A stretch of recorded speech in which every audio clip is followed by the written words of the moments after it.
అందరికీ నమస్తే. తెలుగుదేశం పార్టీ మహానాడు సభను ప్రతి సంవత్సరం కూడా వాళ్ళు గ్రాండ్గా నిర్వహించుకోవడం జరుగుతుంది.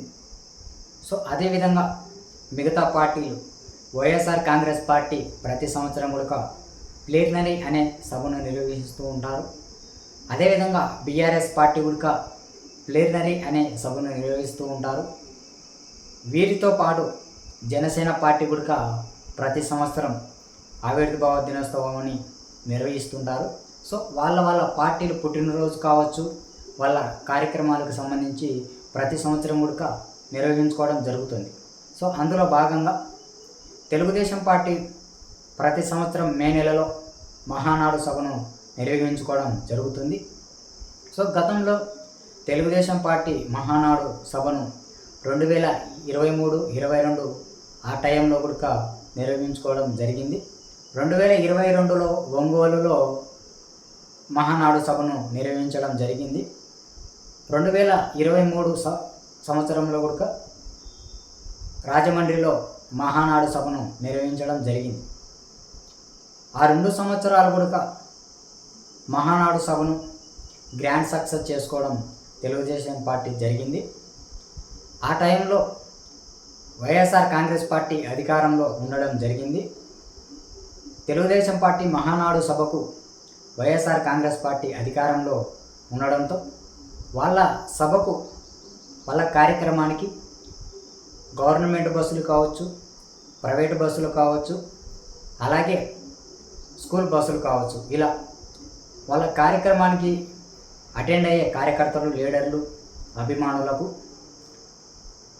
పెట్టవలసిన బస్సులన్నింటికి కూడా పర్మిషన్ గవర్నమెంట్ ఇవ్వకపోవడంతో వాళ్ళు వాళ్ళ ప్లాన్లతో 2022-23 సంవత్సరాలలో మహానాడు సభను విజయవంతం చేసుకోవడం జరిగింది. ఆ 2 సంవత్సరాలలో కూడా మహానాడు సభతో రాష్ట్రంలో రాజకీయ మార్పులు తీసుకురావడం కూడా జరిగింది.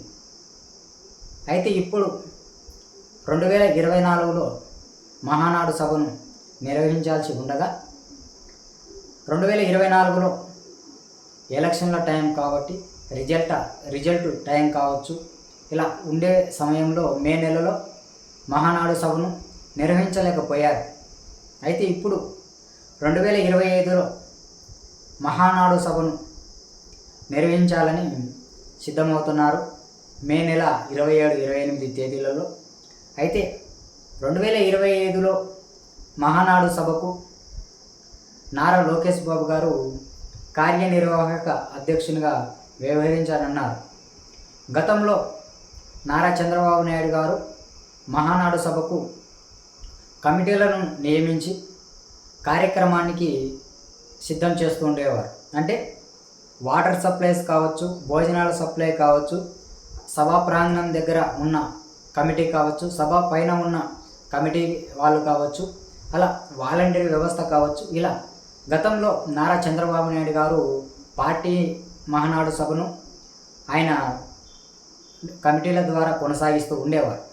అయితే ఇప్పుడు 2025లో మహానాడు సభను నారా లోకేష్ బాబు గారు అధ్యక్షతన వహించి మహానాడు సభను విజయవంతం చేయాలని ఆయన ప్లాన్ చేస్తున్నారు. ప్రస్తుతం నారా లోకేష్ బాబు గారు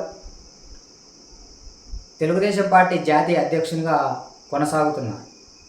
సో ఎందుకంటే నారా లోకేష్ బాబు గారు ఈ సంవత్సరం మహానాడు సభకు ఎందుకు ఆయన కార్యనిర్వాహక అధ్యక్షునిగా వ్యవహరించనున్నారంటే పార్టీ ఎదుగుదల కోసం, పార్టీ బాగోగుల కోసం, పార్టీని ఇంకా బలోపేతం చేయడం కోసం నారా లోకేష్ బాబు గారి హ్యాండోవర్లో, నారా లోకేష్ బాబు గారి ఆధ్వర్యంలో మహానాడు సభను నిర్వహించడం కోసం ముందుకు రావడం జరుగుతుంది. అయితే ఈ మహానాడు సభకు దాదాపుగా 7 లక్షల మంది హాజరవుతారని అంచనా వేశారు. అంటే ఈ మహానాడు సభను ఈ సంవత్సరం కడప జిల్లాలో నిర్వహిస్తున్నారు.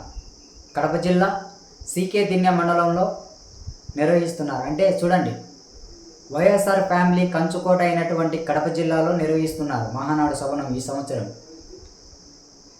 ఓన్లీ మన రాయలసీమ అంటే కర్నూలు, కడప, అనంతపురం, చిత్తూరు ఈ 4 జిల్లాలు కలిపి దాదాపుగా 5 లక్షల మంది వస్తారని అంచనా వేశారు. అలాగే మిగతా 2 లక్షల మంది మిగతా జిల్లాల నుంచి, మిగతా రాష్ట్రాల నుంచి అంటే తెలంగాణ రాష్ట్రం హైదరాబాద్ నుంచి కూడా వస్తారని అంచనా వేశారు. 2 లక్షల మందిని అంటే దాదాపుగా 7 లక్షల మంది ఈ కార్యక్రమానికి హాజరవుతారని అంచనా వేశారు. చూద్దాం. ఏది ఏమైనప్పటికీ 2025 మహానాడు సభలో నారా లోకేష్ బాబు గారి అధ్యక్షతన ఉన్నదని తెలుస్తోంది. ఇలాంటి మరిన్ని విషయాలను తెలుసుకోవడానికి మీరు మన ఛానల్ను సబ్స్క్రైబ్ చేసుకోండి. Thank you. ధన్యవాదాలు.